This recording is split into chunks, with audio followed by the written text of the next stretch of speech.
You're watching Inside the Michael Jackson Mansion and never can say goodbye. Join us in this special hour as we share personal stories from the people who knew and loved Michael Jackson. Michael was a prankster, and he loved, playing jokes on people, and he loved to play. We'll take you from his humble beginnings through his meteoric rise. I'm most comfortable on stage than any place in the world because you just light up on stage. It's magic. And we'll take you inside this lavish chateau to show you where and how the King of Pop lived. Michael Jackson was the king of pop, the biggest star in the world. He could have lived anywhere he wanted, and he chose this home because it's truly special, and we're gonna show you why. Then, we'll give you a behind-the-scenes look at the inside places where Michael and his children spent quality time together. He was a big fan about sitting down and eating with your kids and sharing what happened during the day with each other. Finally, the mansion's master bedroom, where Michael spent his last living days. Everything was coming together for him. He was so excited. And it's hard, that happened to him there. That's all here starting right now on Inside the Michael Jackson Mansion, Never Can Say Goodbye. Welcome everybody, I'm John Kelly, and you're watching an exclusive one-hour television event on the iconic King of Pop, Michael Jackson. Well, after a self-imposed exile lasting nearly a decade, that's right, Michael Jackson was back in the spotlight, getting set for his London Concert Series tour. Yes, this was a whole new chapter for Michael and his 3 children. They just moved into a brand new home in the upscale neighborhood of Holmby Hills that rented for a staggering, get this, $100,000 per month. It was an example of Jackson's eccentric tastes and, of course, his amazing life. Sadly, it was also the place where Michael Jackson spent his last days and ultimately the final moments of his life. Now, few people have been allowed inside this house until today. Join us now as we take you inside the Michael Jackson Mansion. Grand, palatial, regal, a house fit for a king.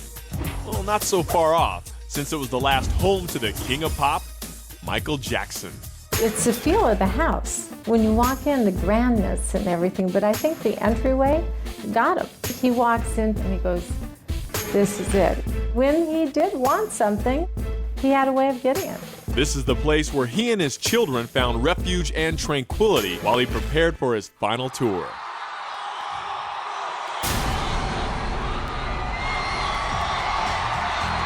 This is it.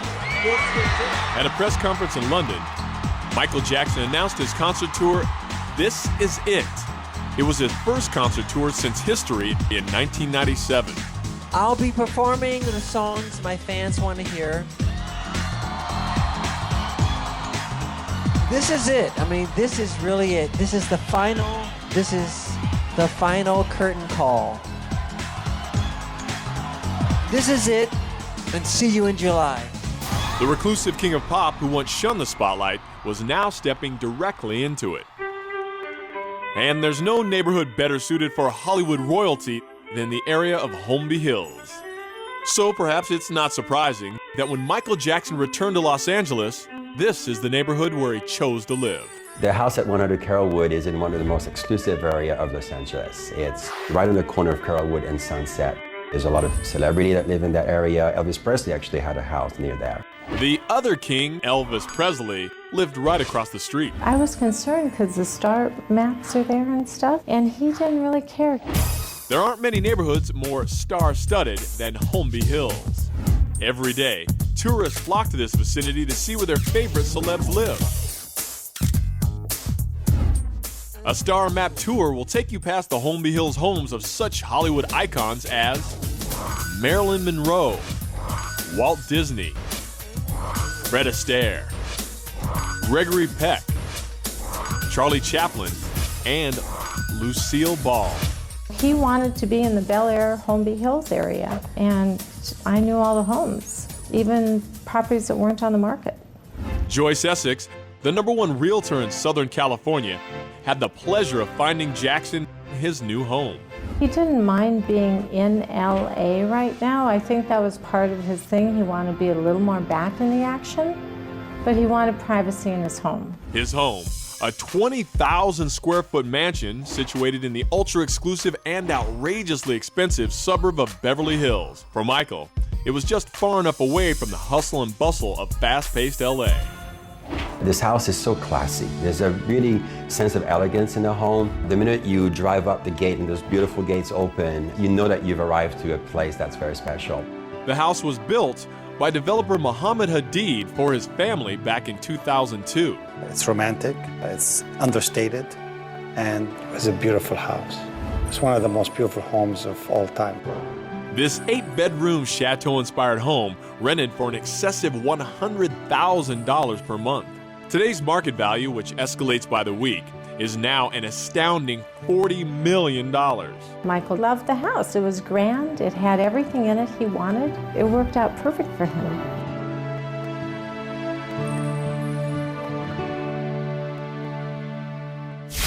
When we come back, Michael Jackson's meteoric rise from his humble beginnings, plus wonderful stories from the people who knew and loved him, when Inside the Michael Jackson Mansion returns after this.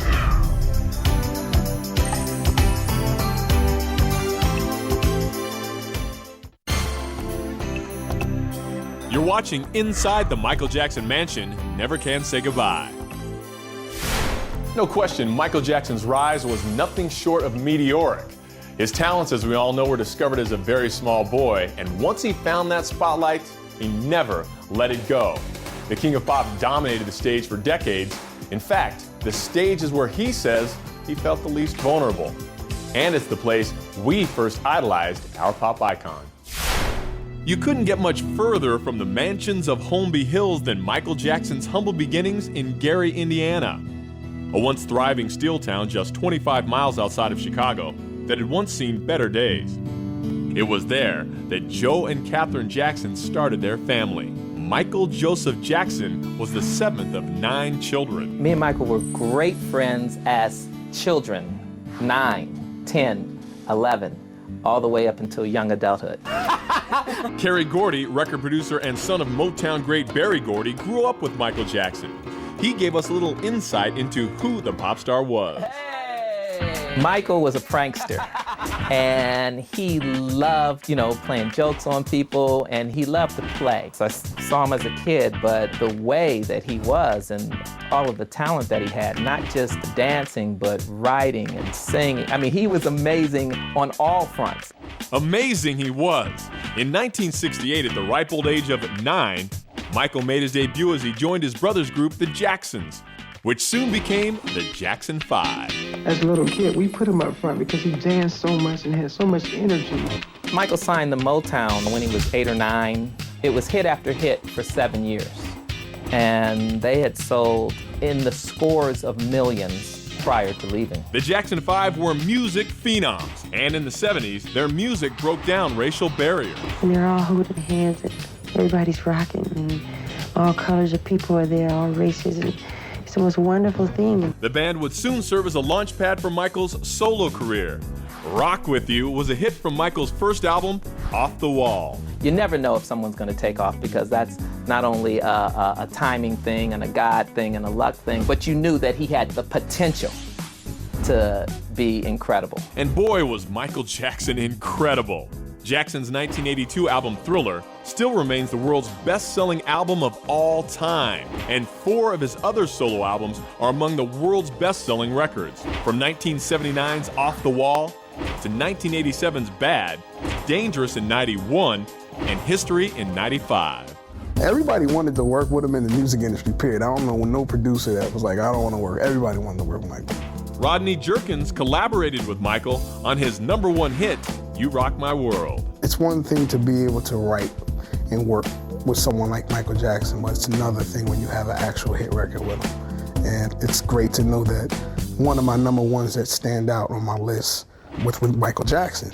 Don't Stop Till You Get Enough was Michael's anthem when it came to performing on stage, because this is the place where he truly shined. I'm most comfortable on stage than any place in the world. It's just, you just light up on stage. It's magic. Unfortunately, Michael wasn't the only one who couldn't stop till they got enough. His fans were insatiable. The paparazzi relentless. There's a time When I give a concert, I like to have as many people want to come can come and enjoy the show. And there's a time where you like to be in private when you put on your pajamas, go to sleep, cut off the light, and lay down. That's your private space. His meteoric rise to superstardom came at a price, and that price was freedom. I can't go in the park now. So I create my own park in Neverland, my own water space, my movie theater, my theme park. That's all for me to enjoy. It's no secret all that attention took its toll, and Michael withdrew from the spotlight. The star needs some space. Give him a chance to relax. He has a heart. He's human. The King of Pop went into exile only to reemerge 10 years later, vowing to return to the stage he loved. Michael Jackson returned to LA to prepare for his much-anticipated concert tour. But first, the King of Pop required a castle from which to stage his comeback. He was so excited. He was going on this tour. He was making a comeback. Everything was coming together for him. Joyce will never forget the first time she met Michael and his family. Good morning. He literally, walked up, "Hi, I'm Michael, nice to meet you, and this is Prince and Paris and Blanket." He's such a warm human being. I was very lucky to have that time alone in these houses, because each house was like a 20,000 square foot house, so you were in there for an hour and a half, 2 hours at a time, just hanging with Michael Jackson. Joyce showed Michael a number of grand homes, but it was this house on Carolwood Drive that captured his heart. The day that the lease went through, we were out helping getting bedding for the house. And we were washing everything, getting it ready for when he arrived with the children, It was kind of exciting.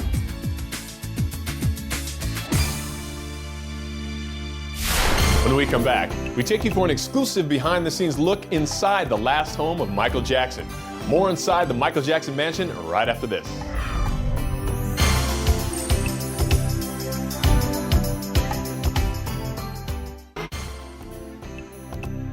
You're watching Inside the Michael Jackson Mansion, Never Can Say Goodbye.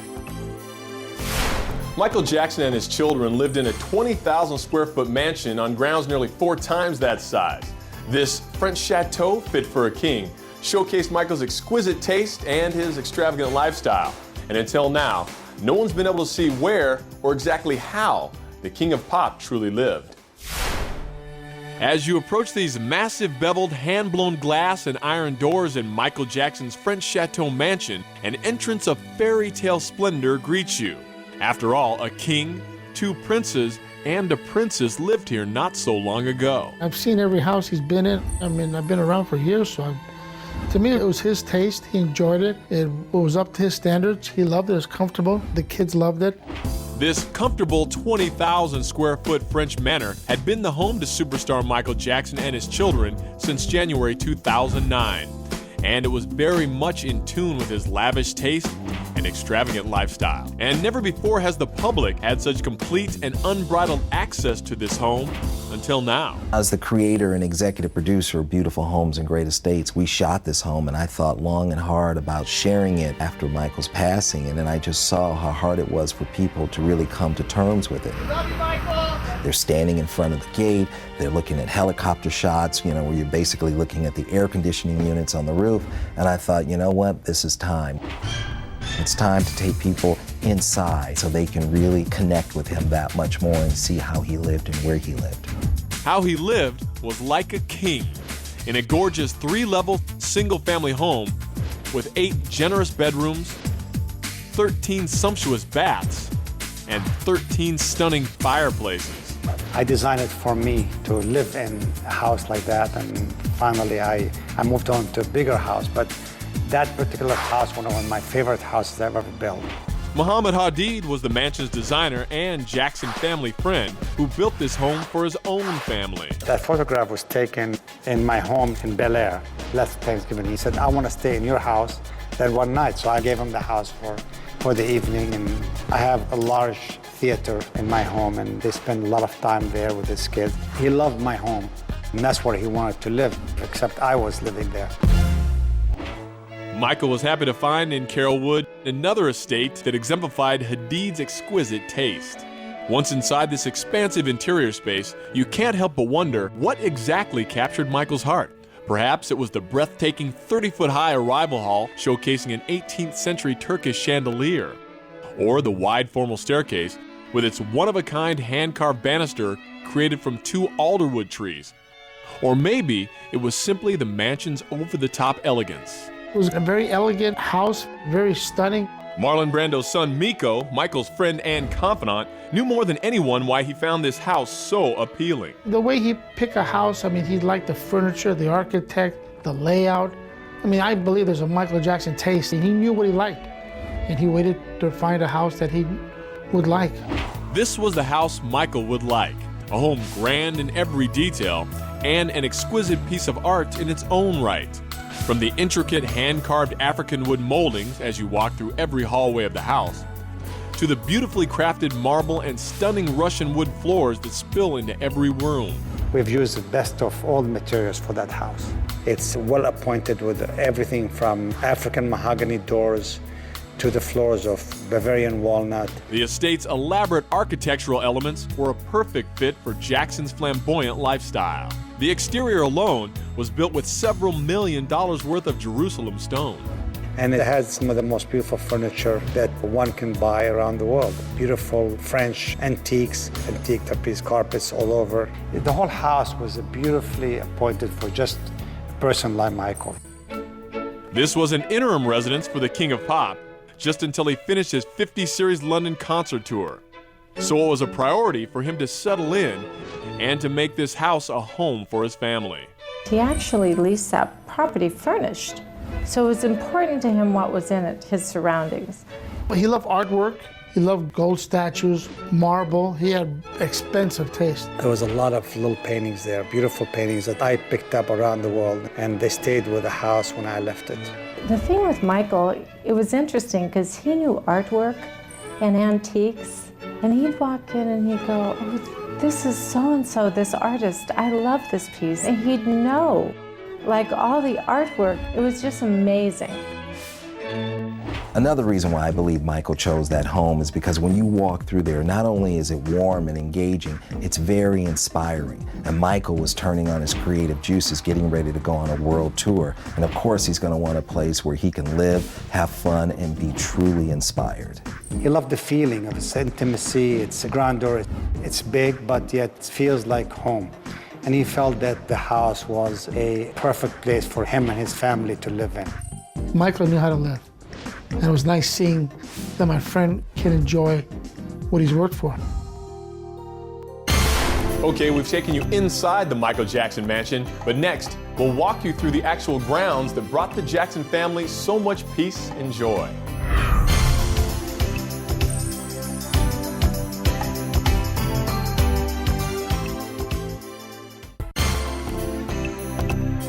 You're watching Inside the Michael Jackson Mansion, Never Can Say Goodbye. For years, Michael searched for a place where he could bring his family and call it their home. And in January 2009, that search ended at 100 Carrollwood. With this palatial estate and its finely manicured grounds, it seemed Michael had finally found his refuge. Glorious, grand, beautiful, absolutely breathtaking.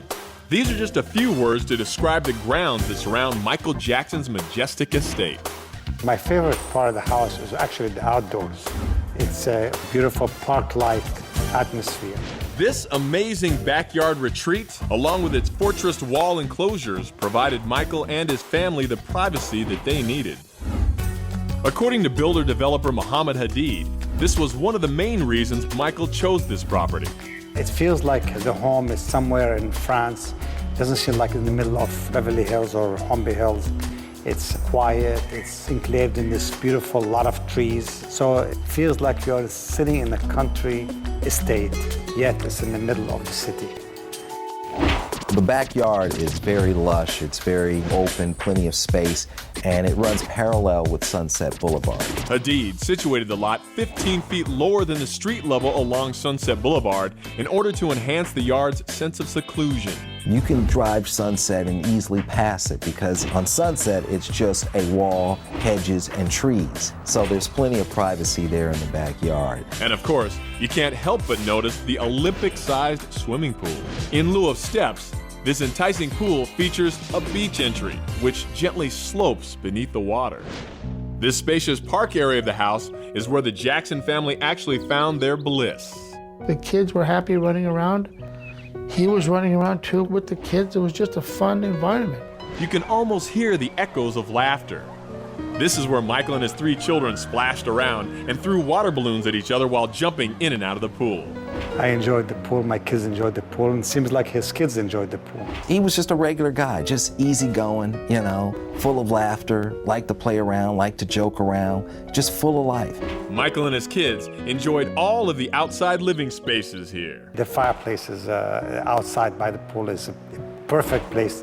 Sit down in the afternoon, it's shady, it has a good feeling for the kids to come out and enjoy afternoon lunch. Which is what the Jackson kids did when they were at home. The guest house in the back, the space was so large and the kids could play out there. It was private and there was a huge fireplace in there.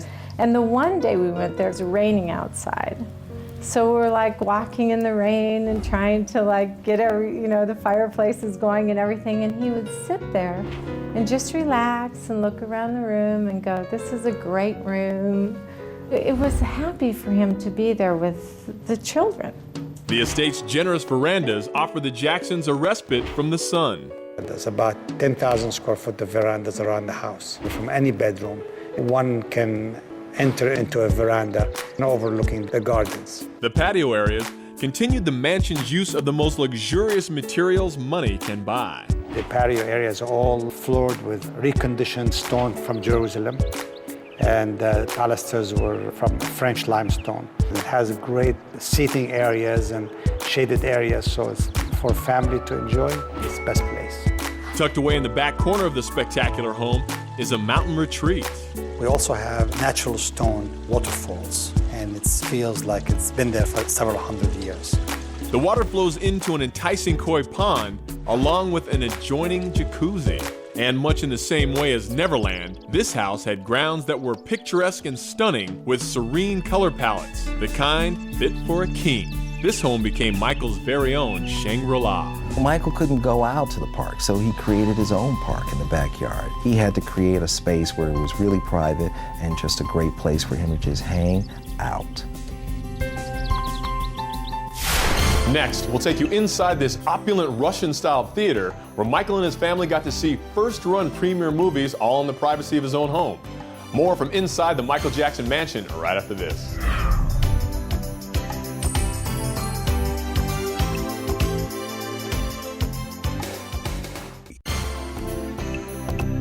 You're watching Inside the Michael Jackson Mansion, Never Can Say Goodbye.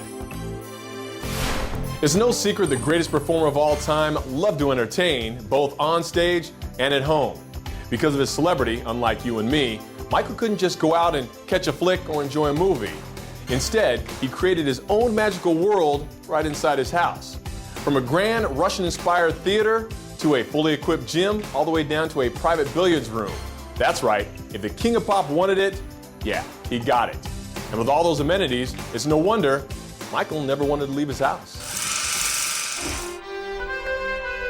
The moment you set foot into Michael Jackson's theater, you immediately feel as though you've been transported to La Belle Epoque and the spectacularly opulent opera houses of France or Russia. The theater is beautifully done. It's designed to capture something from the old Russian theaters, which I believe is the most beautiful theaters in the world. It's red, it's beautiful, it's comfortable. Dramatic balconies flank the sides of this lavish theater, showcasing museum-quality art, while intricately detailed moldings frame the entire room. The moldings were all hand-carved by great artisans. It's just the way they used to build them in the old days of Russia. The ceilings were painted to replicate frescoes straight out of the Renaissance period by another Michael, Michelangelo. The ceilings were hand-carved and they're remolded. I had the great artists from Russia that came in. That's all they do is paint murals around all my homes. If there was an interior area of the mansion that Michael truly enjoyed to entertain in, it was here. The theater he loved. He was very attuned to what kind of sound he was going to get out of it. The theater is wired for 35 millimeter analog and digital viewing. It was a great place to just come with the kids and hang out in the evening. This showcase room, with its luxuriously appointed mohair velvet walls, curtains, and couches, could comfortably accommodate Michael and his 3 children, along with 15 other guests. It's easy to picture Michael in that home with his kids, having a great time in the movie theater. That's where he spent his time with the most important thing in the world to him, his family, his kids. Michael and his children had happy times in this room, watching first-run movies that were playing at the box office. After all, he was the king of pop, so he could watch whatever he wanted. Having a movie theater at home has always been important to Michael. In 1982, he invited my mother and I over for dinner and showed us the movie Gandhi. Now, in 1982, not too many people had their own theater at home. The coffered-ceiling wine tasting room and cave echo the opulent atmosphere of the theater. Muhammad Hadid creates his signature wine cellars in every house he builds. There was a beautiful wine cellar, yes. I usually put the wine cellar in every home I built. Michael moved into this mansion to prepare for his London concert tour. So getting into shape and working out with a physical trainer was part of that preparation. He was in shape, obviously. He looked good. You can look at the footage that you see on TV and you see that he's in top form. He's singing, he's dancing, he's moving. Yeah, he was ready to go. He used this training room every day. It's a beautiful, fully furnished exercise room. It's big enough for a small hotel. When Michael got tired of exercising, he could take a break, rack 'em up, and shoot some pool in his very own billiards room. Now, Michael felt most comfortable in 2 places, on stage and at home. So home was extremely important to him, and so he always made sure he had the best. And when you're the king of pop, you can afford to live wherever you want to live, and he chose the best. Coming up, a private look into the room where Michael Jackson spent his last living days. But next, an intimate look at the places where a superstar and his family tried to lead a normal life away from the prying eyes of the paparazzi. That's when Inside the Michael Jackson Mansion returns.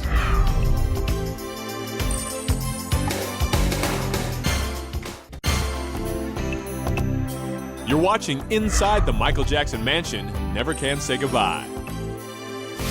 The Regal Mansion on 100 Carrollwood embodied superstar Michael Jackson's hopes and dreams for a new beginning and a fresh start.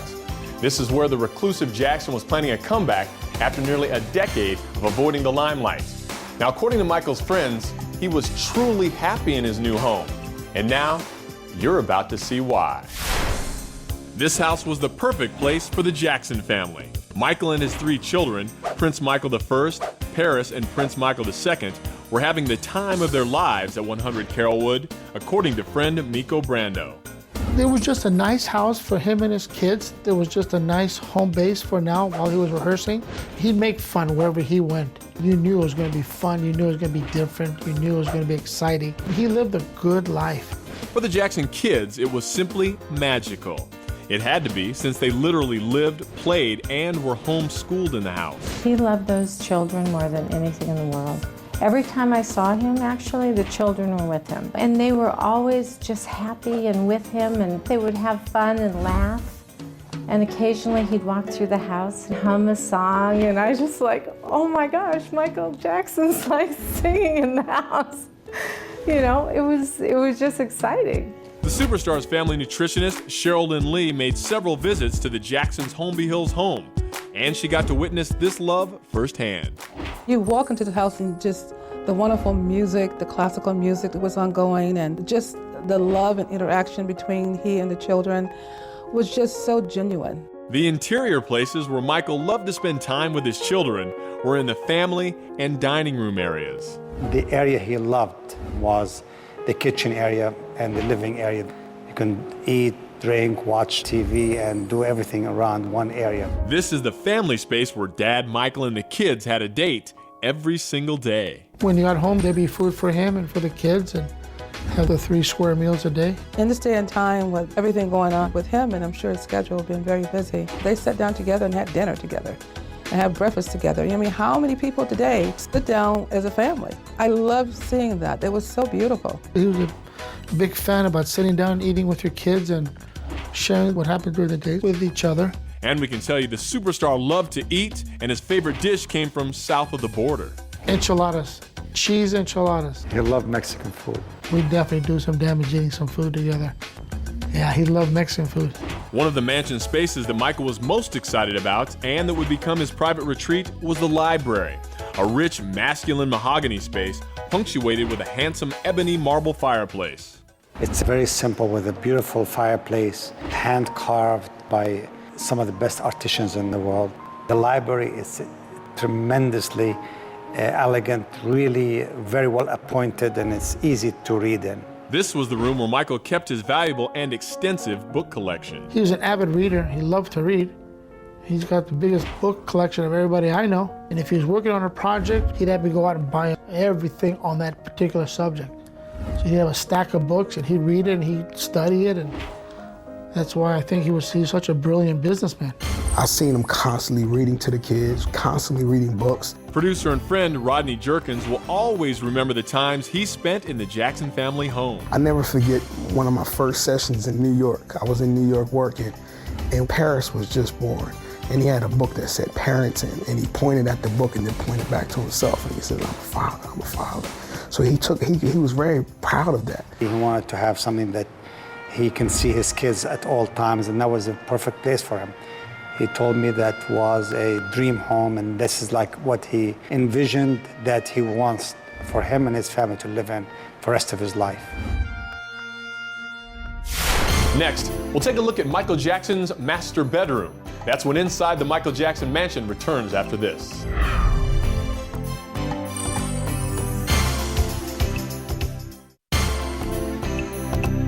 You're watching Inside the Michael Jackson Mansion, Never Can Say Goodbye. Welcome back to Inside the Michael Jackson Mansion. Seldom in life does one encounter such exquisite beauty, such pure perfection. That's how one interior design magazine described Michael Jackson's master suite. In fact, when realtor Joyce Essex first showed Michael his brand new bedroom, she said it brought out his inner child as he threw himself onto the bed. Now this room would become his very own private sanctuary inside the mansion. This mansion at 100 Carrollwood was Michael Jackson's dream home for so many different reasons. He loved the feeling of its intimacy, its grandeur. It's big, but yet very homey. And he felt that the house was a perfect place for him and his family to live in.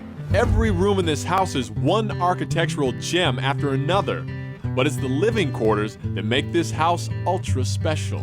The house had a huge amount of space for closets. There was another 4 or 5 bedrooms upstairs for the children and the staff. The moment Michael set eyes on the master suite, it was the way it made him feel that won him over. He walked in there, he laid down on the bed and just had to feel the room and everything. He was immediately smitten with the romantic feel and the grandiose size of the master bedroom. The master suite was great for him. The closets were large. You could overlook the backyard. There was a fireplace. The bathrooms, everything were perfect. The master bedroom was its own private suite on the 3rd level of the home. When we think about Michael Jackson's bedroom, it's a beautiful large room with high ceiling, and it has French doors that open up to a covered loggia. And from that loggia, you actually can see the pool and the pool house in the background. It's a very beautiful space for him to go and get away. At the end of long rehearsal days, this room and this bathroom were where the star took refuge. The bedroom was about a 4,000 square foot bedroom with its closets, a great bathroom, a very warm and beautiful lights coming through the windows. It's all hand carved from the bed to the surrounding windows to the floors. Everything was well appointed. The master bedroom's luxurious bathroom suite was Michael's very own spa sanctuary. And the master bathroom is like no other, with the water streaming out of the ceiling down into this beautiful infinity bathtub. And that steps down into this marble bathroom that has this gorgeous shower. He was so excited. Everything was coming into place for him. He was going on this tour. He was making a comeback. I mean, everything was coming together for him. And friends couldn't be happier that Michael was back on stage. He was getting prepared, and you can tell he was getting prepared to do what he does best. And Michael is his best when he's on stage. In late June 2009, Miko Brando, a longtime friend and confidant, attended a rehearsal of Michael's new show at Staples Center in LA. But it was nice. I mean, he's up there, my friend doing his work, and he sees me, like, Miko, and I go, hey. So. And no one ever expected this. Is he on the floor? Where's he at right now? He's on the bed, sir. He's on the bed. Okay, let's get him on the floor. Okay? Okay, let's get him down to the floor. I'm going to help you with CPR right now, okay? Soon after, the paramedics arrived and rushed Michael by ambulance from his home to the UCLA Medical Center, where a team of doctors tried to revive him for over an hour. No one wanted to believe, nor were they prepared for what they were about to hear. My brother, the legendary king of pop, Michael Jackson, passed away on Thursday, June 25th, 2009 at 2:26 p.m. The world had lost an icon. It was devastated and grieving. If these walls could talk, they would probably tell you even more memorable stories about a man who loved his kids, a man who had hopes and dreams like every one of us, as well as fears and insecurities, and like most of us, never planned on life ending so soon. I wished I saw him more often.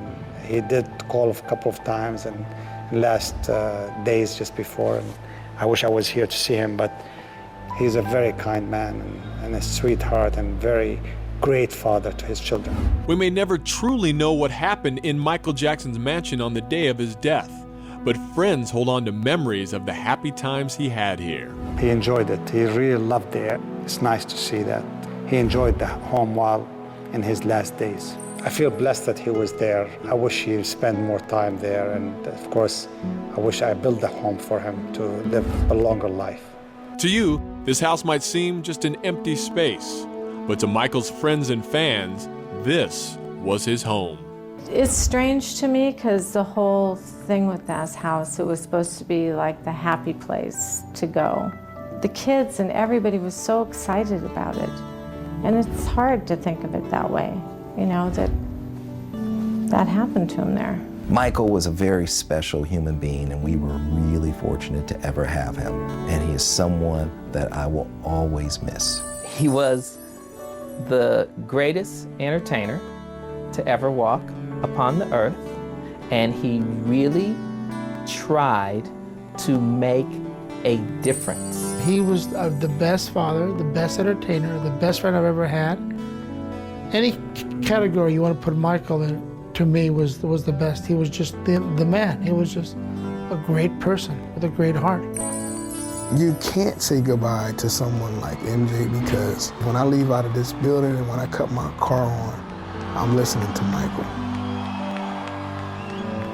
Shiny and sparkly and splendidly bright. Here one day, gone one night. Gone too soon. Today we can tell you people from all over the world are making the pilgrimage to his home. They feel the need to be close and see where the King of Pop spent his last living days. And fortunately for all of us, yes, his music lives on, and that will no doubt be his legacy. I'm John Kelly. Thanks a lot for watching.